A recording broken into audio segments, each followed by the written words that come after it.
Hello, this is Julian with Coffee Reviews, and today we'll be reviewing the Vista Wash Process Guatemala from Stumptown Coffee Roasters. And there's the cup right there. And they also were nice enough to give me their other cup, so you can see what their other cup looks like.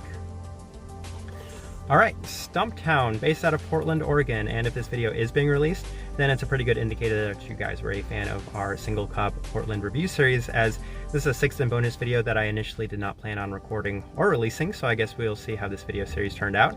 If this is also released, then this is our first ever review of a cup of coffee from Stumptown, as there's a pretty good reason why I have not reviewed one of their coffees, and it's because I have a video series in mind at some point that I really want to release, and I'll probably explain a little further in depth why I haven't reviewed Stumptown when and if that video series is ever released.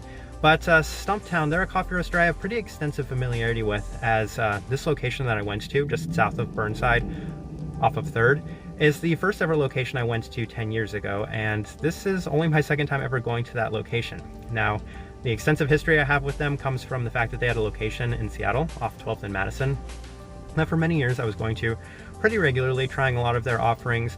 And Stumptown has a lot of locations outside of Portland as well. I know that they have one in Los Angeles, and I know I've been to Stumptown locations in other cities as well.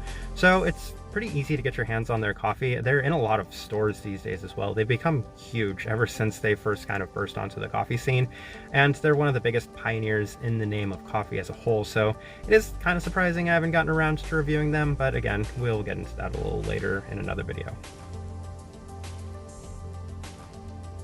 Now, if you've never been to one of Stumptown's coffee shops, as mentioned, they're really impressive. Some lovely artwork on the wall, and then some very modern coffee equipment to go with that as well. Their coffee itself, I think a lot of people would, at least relative to a lot of the Portland coffees, call this more developed on that light medium American spectrum, and I would definitely agree with that. I don't think that they have this coffee on their website anymore, as I went to go check to see the information that they had for this coffee, but I couldn't find it. So I have all my notes written down over here, and that's fine. I don't need any sort of hints or indicators as to what I should be expecting from this coffee. But I just did kind of want to note that, because I don't know what the flavor notes they would have had listed for this coffee is.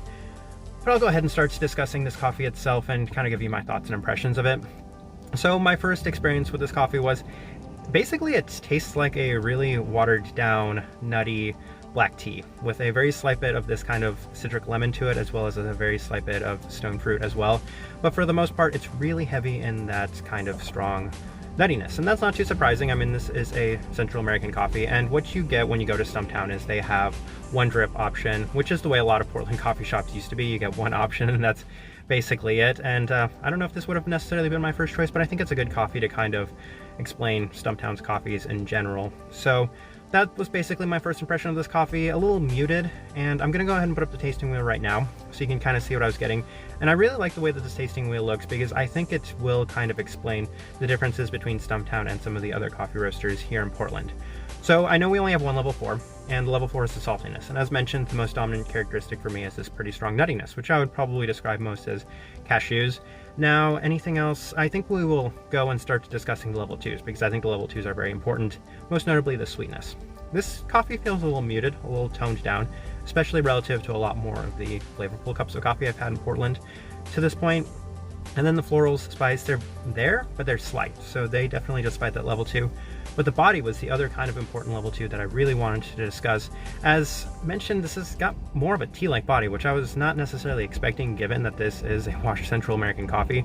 So I was expecting maybe a little bit more body to come from this cup of coffee, but it just did feel a little more watery than I think I was necessarily expecting. Aside from that, grapefruit level 2, and then everything else on this tasting wheel is a level 3. So I do want to kind of briefly touch on some of the important level 3s. The citrus is the third most dominant characteristic in this cup of coffee. There's a very distinct lemon that comes from this cup of coffee. The acidity, yeah, it's definitely there as well, just kind of mild acidity to it.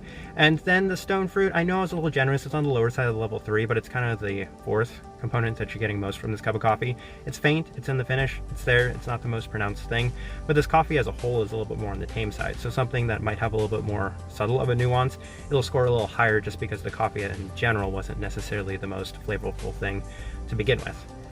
Alright, I think that's pretty much it. Best way I can describe this tasting wheel. Overall thoughts and impressions of this coffee. I mean, as mentioned, I think that this perfectly encapsulates the differences in Portland's coffees in general. So you had a place like Roseline and Hart that very much skewed their tasting wheels in certain directions, because they're a lot more flavorful cups of coffee, and they're lighter cups of coffee. And that's why some people, I think, really enjoy Stumptown's coffees. But this, for me, is why I don't necessarily drink their coffees as often. This reminds me of 10 years ago. This reminds me of the first time I ever went to Stumptown and had one of their cups of coffee, because there hasn't been too much that's changed in terms of the way that this coffee tastes. Coffee has definitely progressed a lot in those last 10 years, and I think you see a lot of roasters either adapting to it or kind of sticking to their old school approach. And this is the most popular coffee shop I went to. There was a pretty long line at this coffee shop, so it's safe to say a lot of people have enjoyed this type of coffee for many years, and they continue to enjoy it for this day. For me, honestly, it just feels ever so slightly dated for me. And that's why I'm not the biggest fan of Stumptown, and I'm not necessarily the biggest fan of this cup of coffee, but it's safe to say they have a pretty big following, and for good reason. It's why so many people enjoy their coffee. Type of person I would suggest this coffee to, I mean, think very old school intro to third wave is kind of the best way I can describe it. It reminds me of Pacific Northwest coffee from 10 years ago, and I think those people that really enjoyed that kind of newer introduction to a more modern coffee were huge fans of it back then, and I think they'll still continue to be huge fans of it now. So think traditional Central American characteristics, most notably the nuttiness, fair bit of chocolatiness, and then just kind of this, I don't know, a slight bit of citrus, of course. If you really enjoy that cup of coffee, if you really enjoy the way that this coffee kind of introduced you to modern third wave coffee, then that's a good fit for you. But I think for the most part, that's the best way I can leave this review. If you by chance had an opportunity to try this coffee, would love to know your thoughts and impressions of it as well as if you have any thoughts or impressions of Stumptown in general. If you're enjoying the content, give this video a like, subscribe if you're not already subscribed. This right here has been a review of the Vista wash process Guatemala from Stumptown Coffee Roasters. Thank you for watching.